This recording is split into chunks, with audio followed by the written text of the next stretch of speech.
Yeah. World champ. Yeah, so I feel like my next chapter in my career is at 154. I don't think anybody could disagree with that. I go to 154. I'm still a bigger name than all them dudes at 154. That's a fact. So when you go to 154, you're gonna be the top dog at 154. Now all you gotta do is go there and get a belt around your waist. I'm definitely gonna be the biggest name in that division, and they need some help them bring more light to that division. You know me? So, yeah. What's good, YouTube? It's your boy, Blue Blood Sports TV, back at y'all with another one. So y'all heard it. 2-division world champion, former junior welterweight unified world champion, former WBC welterweight world champion, superstar boxer, Danny Swift Garcia. He says he's making his move to 154, and he's going to be the biggest name at 154. He says he always dreamed about his goal was to become a 140-pound, 147-pound, and 154-pound world champion, a 3-division world champion. He says they need a big name at 154 like his name. He says he is the biggest name at 154 when he make his debut at 154. He says he wants to become a world champion at 154. The only problem with that is we know 2-time world champion, unified, WBC, WBA, IBF, Ring Magazine, junior middleweight world champion, superstar boxer, Jermell Lions-only Charlo is the king at 154. And now Danny Swift Garcia, he's saying that he go to 154. He gonna be the king. He gonna be the big dog at 154. He gonna be the biggest name at 154. Now, namesake-wise, maybe he may be the biggest name. That's a debate. Is he a bigger name than Jermell Charlo? Possibly.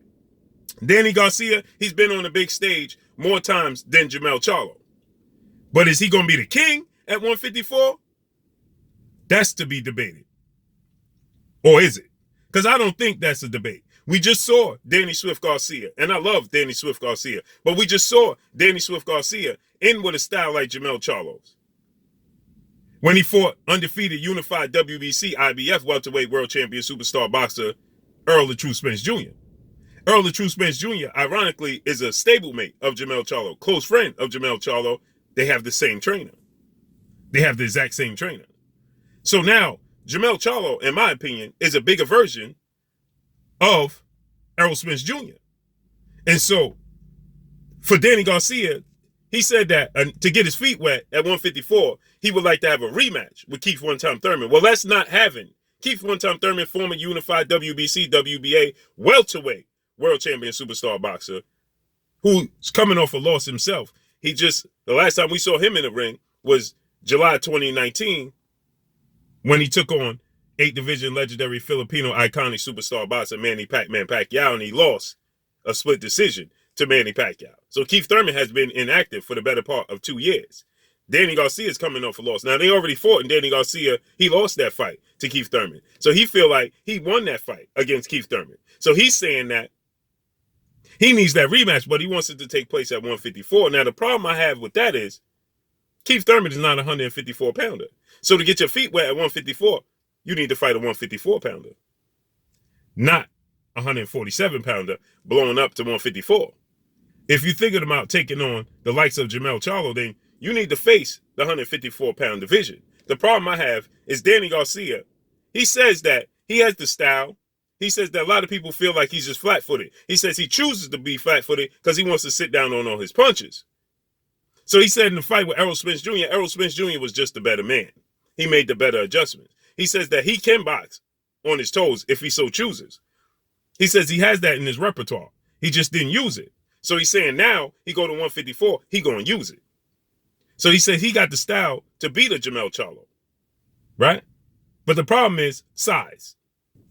Danny Garcia is 5'8" with a 68.5-inch arm reach. So he has very, very short arms. Now he sits down on his punches. He has power in both hands, right and left. And Danny Garcia resume, 36 wins, 3 losses, 21 wins by way of knockout. He's never been stopped in his career. He's never been dropped in his career. We last saw him in the ring December 5th, 2020, when he lost a unanimous decision to Errol the True Spence Jr. So with that said, Danny Garcia, he's not the biggest guy in the welterweight division, let alone being the biggest guy at junior middleweight, okay? Because you see, Jermell Charlo is a very big guy. He's a very big guy. Jermell Charlo is 34 wins, 1 loss, 18 wins by way of knockout. He stands at 5'11" and a half, nearly 6 feet tall, with a 73-inch arm reach. So he's going to enjoy a 3-inch to 4-inch height advantage over Danny Garcia. And Danny Garcia has 68-inch arms. That's nearly the same length as Manny Pacquiao, 67. And Manny Pacquiao is 5'6". So Jermell Charlo has a 73, and so he's going to have a 6-inch arm reach advantage over Danny Garcia. Okay? And he's used to fighting bigger guys. Okay? You have Jason Rosario at junior middleweight. He's 6 feet tall with a 70-inch arm reach. Okay?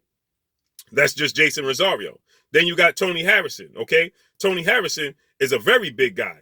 Tony Harrison is 6'1" with a 76-inch and a half. So on nearly a 77-inch arms at 6'1". So he would have a 5-inch height advantage over Danny Garcia and a 10-inch arm reach advantage, nearly a 10-inch arm reach advantage over Danny Garcia. Okay?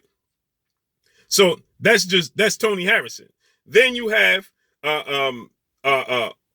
Erickson Lubin. Okay? Erickson the Hammer Lubin.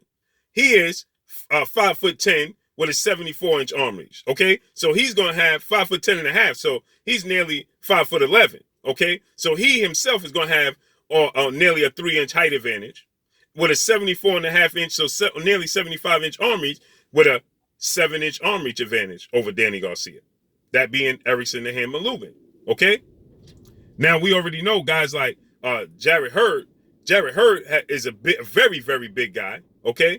And, you know, that would be a huge, huge rivalry for Danny Garcia, DMV area versus Philadelphia. But Jarrett Hurd is 6 feet tall with a 78-inch arm reach.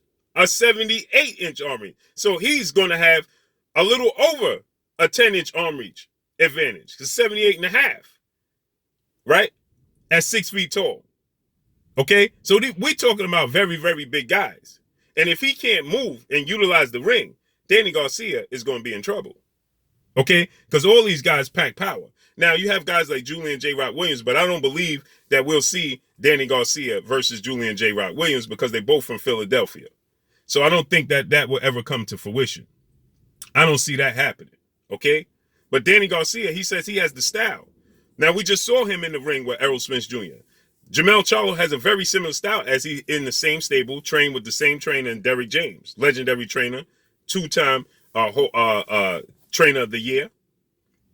We saw Errol Spence in the ring with Danny Jacobs. So now it's going to be another version, a bigger version of Errol Spence in the ring with Danny Garcia and Jermell Charlo. Because Jermell Charlo, see, a lot of people forget Jermell Charlo has the ability to box.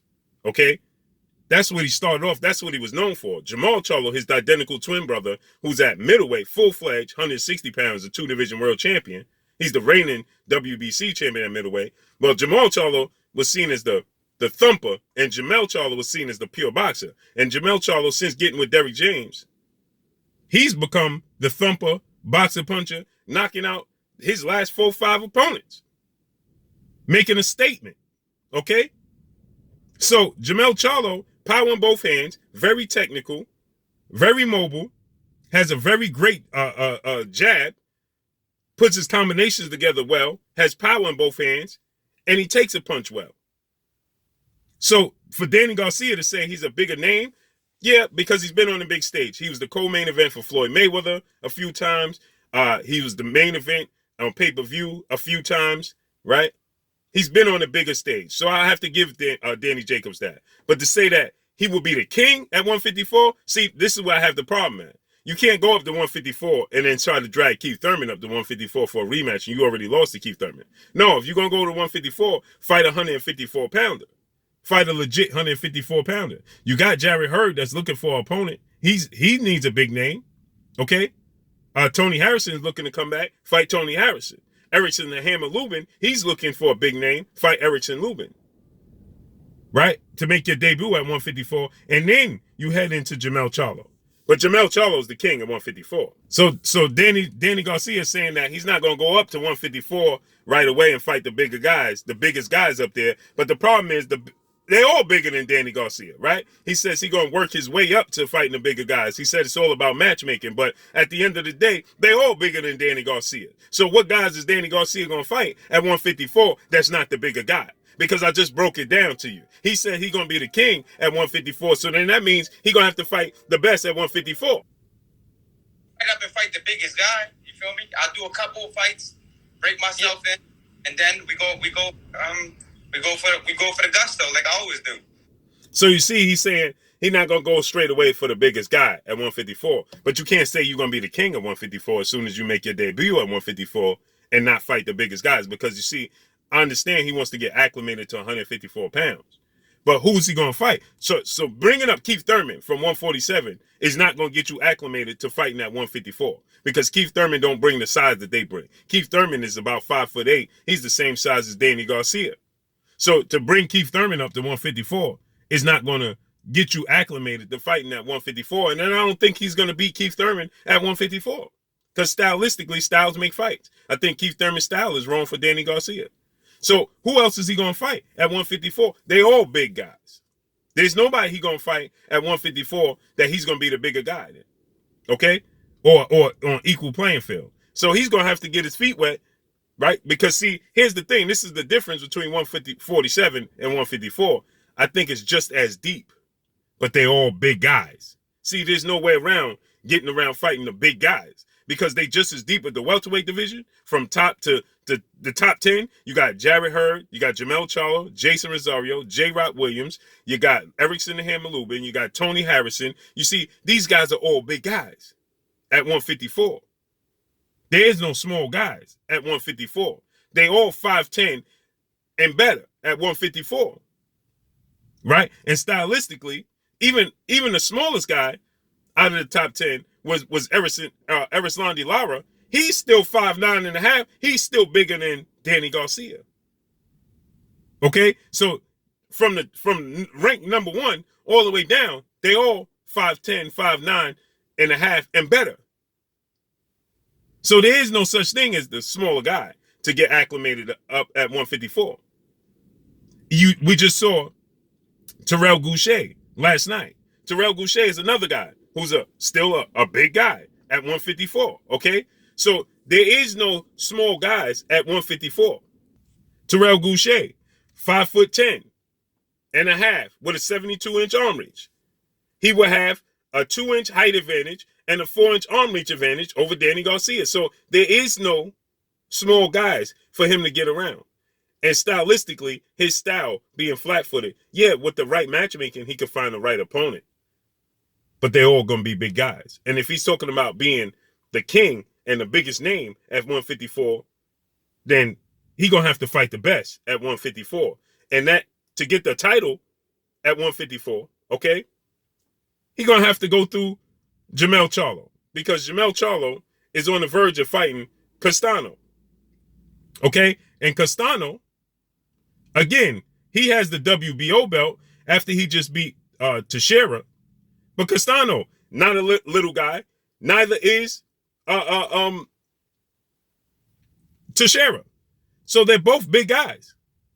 So now we're going into a possible showdown between Castano and Jermell Charlo for undisputed. So that means, and Jermell Charlo is going to be the favorite in that fight.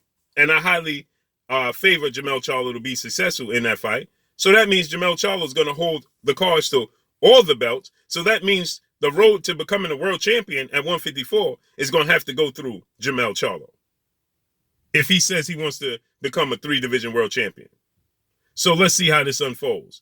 Make sure y'all hit the like button. I don't think that Danny Garcia can beat Jermell Charlo. I don't think that Danny Garcia will have much success at 154 against those guys I just named. Because stylistically, it's a bad matchup. He has slow feet. He has power in both hands, but he's slow-footed. We saw that in the Errol Spence fight.